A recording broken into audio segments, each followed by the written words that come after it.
Harry, so you went to school for music technology and you spent your early career in audio production. Can you tell me how you started on this path and basically kind of connect the dots to where you started and where you are now?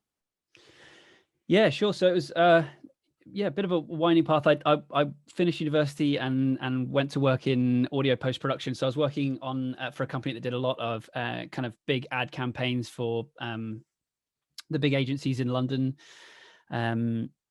So I was kind of living that central London life, earning very little money and waking up at, you were the first one in the studio in the morning and the last one to leave at night, and earning the least, and kind of did the hard yards there.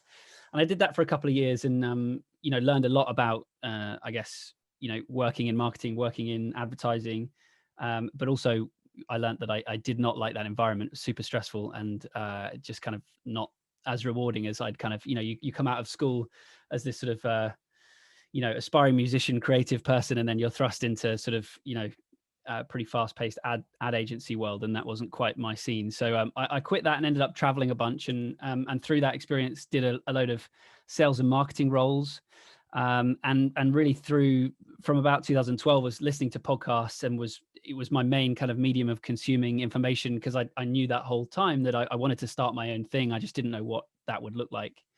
And it was sort of through that process of listening to a bunch of different business podcasts, from Tim Ferriss to Seth Godin to whoever else, that I realized that the answer was staring me in the face, and it was podcasting. That's kind of what I knew, audio, and that was the opportunity for me.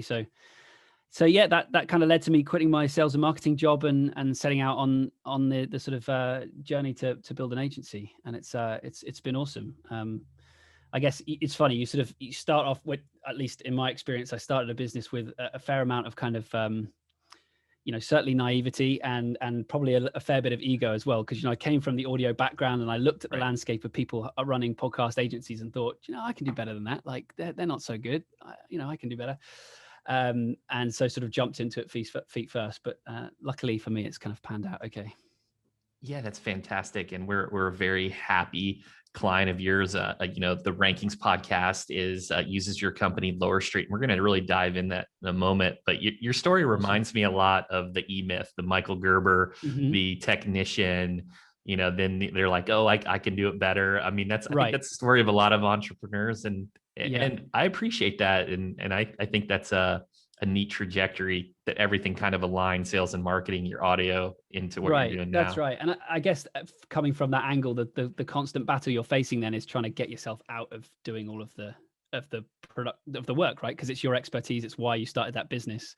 And so suddenly it becomes harder to sort of remove yourself from being that expert on the ground, right? And instead of kind of managing and growing and strategy and so on. Absolutely. And I think that's a struggle that many of us have, just many business owners. So before we jump. I've lost your audio. Sorry. Well, I don't. And we are recording.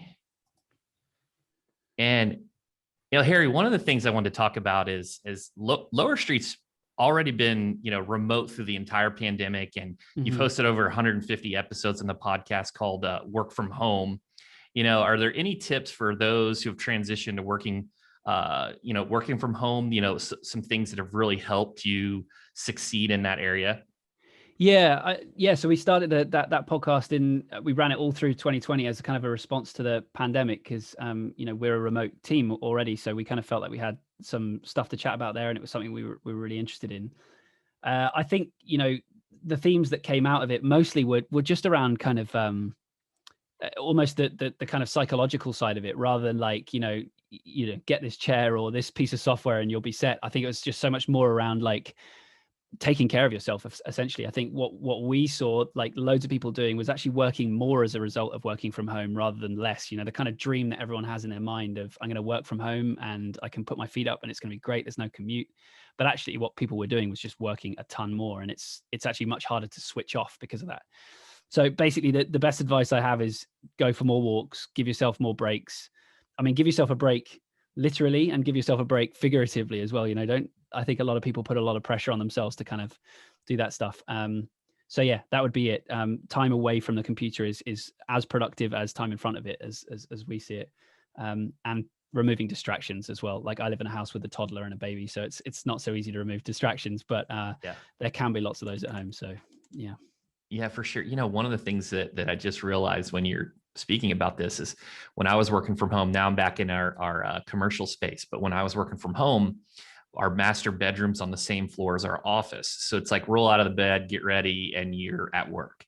And I Right. just always felt like I was at work. And before I met my wife, I didn't even sleep in the master bedroom. I slept downstairs Yeah. because in the smaller room, because it felt like I was off work when I went downstairs into the basement.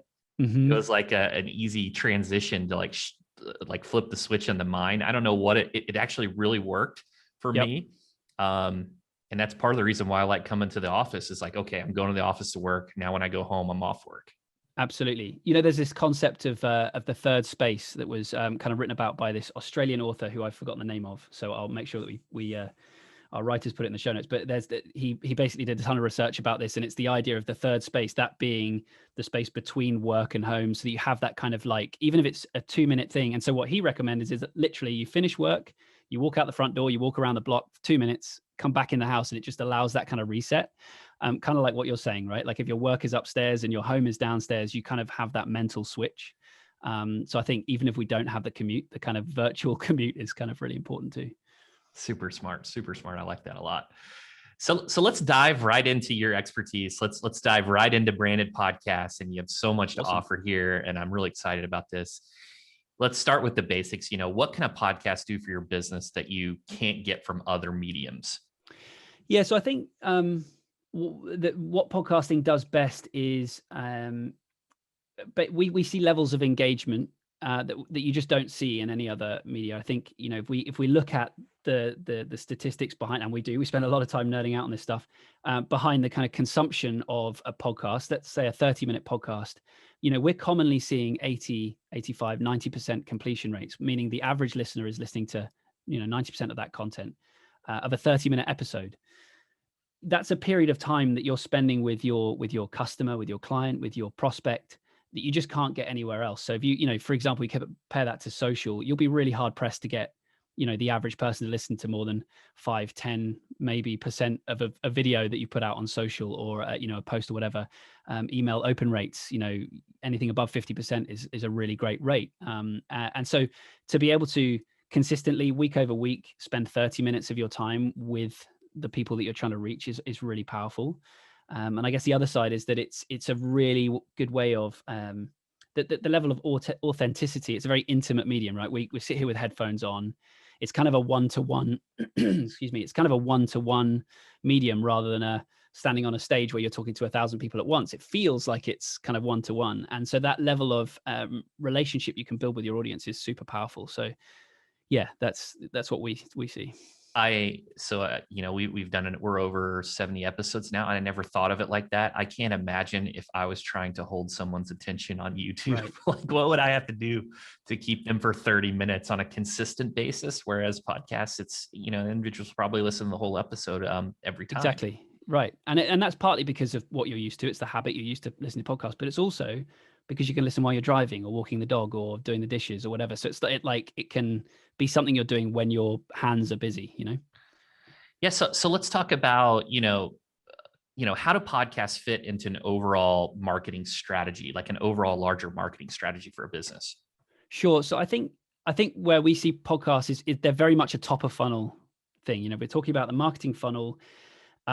It's a very early stage kind of piece of that funnel. I mean, you can of course optimize your show to serve whatever purpose you want, but generally speaking, the reason that it's very powerful is you're able to build that trust with your audience. And so it might be that you're building you're putting out content, and in your case it's about SEO. You can put out really valuable content on SEO, and your ideal buyer might be out there listening to this right now, and they're not ready today. But they're ready in 6 months, a year's time. But during that period of listening to you talk about what you know best, they've built an incredible amount of trust in you. So I think that's where podcasting is really valuable. I think we also see a lot of value right down at beyond the funnel actually, and your existing clients. I think in terms of kind of educating your customers, maybe less so in the sort of services space, the agency space that you and I are in, but the kind of SaaS space, the software space. I think a lot of times, customers can be educated on how to be successful with their tools, and that can be a really great way to kind of continue that relationship beyond the point of them kind of making a purchase decision. So that's where I see podcasting. It's really great right at the beginning, and it's really great at retaining people and keeping them on into the future. So kind of like that more Exactly. on that end. Well, I guess it hits even the trust aspect too. The know, like, and trust, because it's so personal. Like, I think Mhm. listeners of this show will feel that they have a really good understanding of who you are as a person, Chris. And I think that's a super powerful thing. Yeah, absolutely. And one other thing that I heard recently that was kind of surprising, but it does make sense, is the income, the overall average income of someone that listens to a podcast is significantly higher. Have you heard of any statistics or anything related to the audience, the general audience of those that listen to podcasts? Yeah, you're right. So the sort of archetypal podcast listener, and that's changing all the time, right? Because for example, Spotify are making a huge amount of noise in the podcast space right now, and they have just an enormous kind of footprint globally, and that's really changing the landscape of podcasting, actually. But the core kind of base of podcasting is really built around people that are well educated, university education and beyond. As you mentioned, kind of higher earners. It very slightly skews male, but I think that's changing all the time. And its biggest in the biggest markets are in the US, the UK, Canada, Australia, those kind of places. So in terms of that kind of B2B play, it's a great medium that is listened to by the right folks, at least for most businesses. Absolutely. For those listening, it might be really appealing because a podcast, typically you think of it as like a DIY, there's a lot of that DIY nature to it. What advice do you have for businesses that might consider starting their own podcasts? Yeah, I think the first and most important thing is really to think about why you're making a podcast. Because I think a lot of people come to us and they say, we've got this great idea for a show. We, really excited. We're going to build a huge audience and it's going to be great. And I think and so what they quite often do is will come to me with a concept. And so they've got this idea. We're going to speak to X group of people about this topic. And this is how we're going to be, this is why the show's going to be great. I think where we see the most success is when people actually think about, instead, what is the business objective I have here? What am I trying to achieve? Who am I trying to reach? So who's our target buyer or prospect or whatever that we want to be our audience, and what do they need right now that we can offer? Because rather than coming at it from, here's the show I've got this idea for, how do I find the listeners that I want to listen to it? We prefer to go the other way and say, here are the listeners, here's what you have to offer. How can we build something that kind of meets their needs? So like, what shows are they already listening to? What other podcasts are already serving that vertical? Where are their gaps, and how can we make something unique? Because, we're in a world where there's 2 million podcasts in existence. So there's no shortage of choice. So we need to make sure that we're actually offering something genuinely unique and differentiated. So that would be what I would say. The other thing I would say is that while it's incredibly important to come out of the gate sounding good, and because you want to represent yourself properly in this medium, getting started is just the most important thing.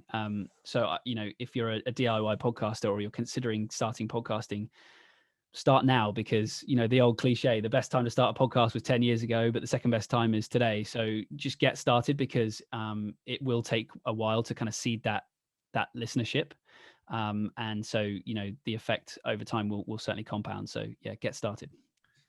I love that piece of advice, and I want to talk about the kind of the opposite end of this just briefly before we talk about some more advantages and things. But Sure. where do you see just some of the most common issues? Where do companies go wrong with their show typically?